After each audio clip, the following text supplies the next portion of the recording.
Here with Jeremiah Englehart, who is sending out 40 under in the Breeders' Cup Juvenile Turf. And Maya, he worked yesterday, and what were your thoughts of his work?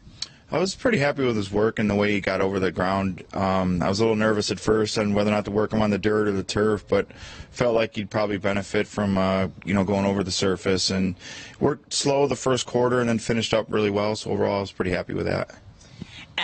In terms of, what to do, you are based out of New York. You've shipped in here with a couple of horses. How do you use the relationships with trainers to your advantage, and what's that communication like? Well, the first person I called yesterday was Tom Amos because of, he's very familiar here with everything, whether it's the turf course, whatever it is. So good place to eat, I'm going to use Tom. But no, I called him to see what he would do and recommend because, like I said, I was hemming and hawing whether or not the turf course was going to be good enough to work over. And he basically said, he goes, listen, if you feel like you're going to want to, a good trip over it, I'd work him over it. And so that's what I did. And I was actually really happy that I did. What has struck you about this horse in particular, 40 under, and how he's kind of shown himself on the track in the afternoons? I mean, he's a horse that really seems to do everything right, at least in the afternoons. Yeah, we were pretty high on him in his first start, and I was really surprised he ran the way he did. He didn't show anything in that first start, and then, we thought maybe that he might be a little bit better on the grass. He has, but people would say turf action, and Maggie had actually said something to me too after his first race, and so then we worked him on the turf, and I was really happy the way he worked, and we ran him, and ran well in Saratoga, so just decided we're going to keep him there, and seems to be what he likes. Now he's owned by Bill Parcells, August Dawn Farm. Excuse me, my mouth is a little frozen here from standing out here all morning.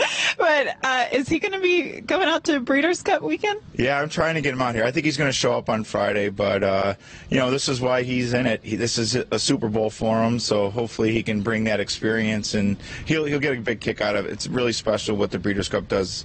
Even the whole week leading up to the races too. So he should be out here this weekend. So from a trainer's perspective, I mean, you've got a lot of horses, primarily based out of New York, as previously mentioned. Shipping in with just 3 horses, what do you do with all your spare time? I just sleep. I watch Netflix movies in my hotel room. No, I don't know. It's like we did the sale before I came over here, and so I was pretty knocked out from the sale. So yesterday I did sleep pretty much all afternoon. I missed about 40 phone calls, but I have some clients here too, so we'll do some dinners and whatnot. But for the most part, I just kind of hang out. It is nice with just 3 horses, but you do a lot.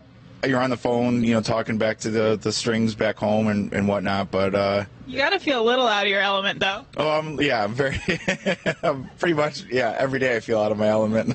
Well, has Tom Amos given you any good restaurants yet? No, not yet. Not yet. I'm.